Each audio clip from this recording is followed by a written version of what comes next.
What's the first thing that happened? It got cloudy and drizzly, and there's a little bit of rain around. And hey, going back to that drought map, I wanted to say it's kind of funny. All those areas that just recently declared, a lot of those areas are under flood watches tonight. Kind of ironic, but you know, it takes more than one day to make up for a drought. So I did want to mention that, and I'll show you that too, because it could cause you some problems if you're going to be driving out east. Here's a look at what's happening out there right now in Portland. Yeah, looking at City Fair, it is gray. There's a little bit of drizzle out there, and it is cloudy and cool too. But as far as the rain is concerned, that's really not going to have much impact, I don't think, just because it's so light and sprinkly. The biggest thing is going to be the chill. I mean, our highs this time of the year normally should be closer to 70, so it's cool out there. Back towards Skamania, a lot cooler than yesterday, and you can see it looks pretty gray too. So go ahead and take a snapshot of this and think about tomorrow, and that's exactly what it's going to look like. So that's going to be how we start off Memorial Day weekend. It's going to be a little cloudy. It's going to be a little bit cool. Wine country, likely in the 50s to 60s tomorrow, cloudy and cool too. And then back towards the coast, it'll definitely look like this again tomorrow afternoon. But we do try to turn things around for the second half of the weekend and for Memorial Day, and I'll show you that in a second. So nothing too tough to get through as far as the weather is concerned for the weekend. But right now, some showers to deal with, and especially as you head south again down towards Woodburn and light to occasionally some moderate rain there. In and around the Portland area, things are really, really light. We've had some light rain down toward Lake Oswego. The problem is it's just really not going anywhere, so it continues to redevelop, but it is very light. So it could add up, and you may find a few areas of ponding on the road, perhaps, just because it's going to continue to add up over time, but nothing that's going to be too tough to handle. Now you head east, and this is where the big mess is. We have showers and thunderstorms developing again the third day in a row,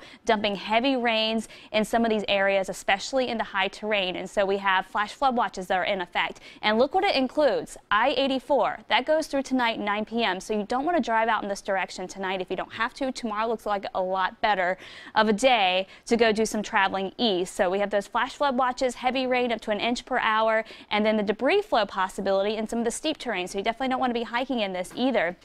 And then watching for that standing water on the roads. And then I'll also zoom out. A lot of folks headed out towards Central Oregon, Bend, and Madras area, and we do have some flooding concerns out across this area. So if you're driving back between Bend and Redmond and out near the Madras area and even over toward Prineville, tons and tons of rain today. So the roads are going to be a little bit tricky to get through this area. So you just want to be careful and maybe go around if you can. And then once we get through this evening, things will start to quiet down. And again, the weekend's looking a lot better east of the Cascades. We'll get rid of some of those thunderstorm chances to give you some time to get out and enjoy. This is what it looked like in Bend today, a time lapse, a really pretty one. You can see how we broke out from some of those clouds, got some sunshine going, and now you can see those showers passing by, especially to the north of Bend. High temperatures for tomorrow will be a little bit better in spots, but still below normal for us. I-5 mid-60s, 50s for the coast. Central and eastern Oregon, temperatures topping out in the low to mid-60s, 74 for Pendleton. Slight chance for thunderstorms across far eastern Oregon tomorrow, and once we get through tomorrow, we're done with those storm chances for the rest of the weekend.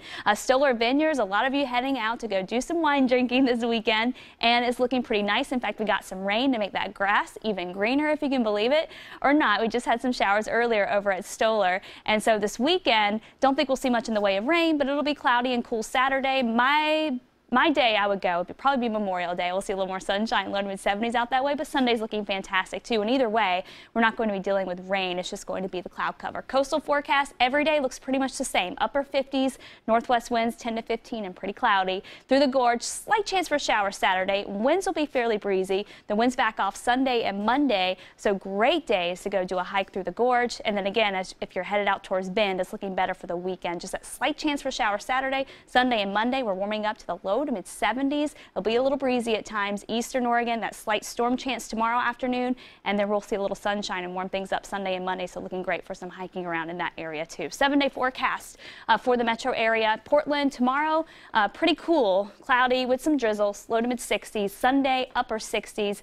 With mostly cloudy skies, and then it starts to warm up a little bit for Memorial Day. The big warm up though holds off until later next week with highs in the mid to upper 70s.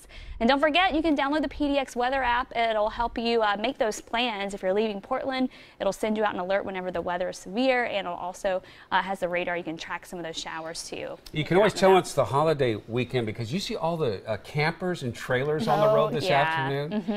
And I'm just so glad the weather's going to be nice for it. Those thunderstorms that have been happening in the mountains would just be tough. It would be terrible for camping or hiking, and all that's moving on out just in time for the weekend. Thanks, Kristen. Talk about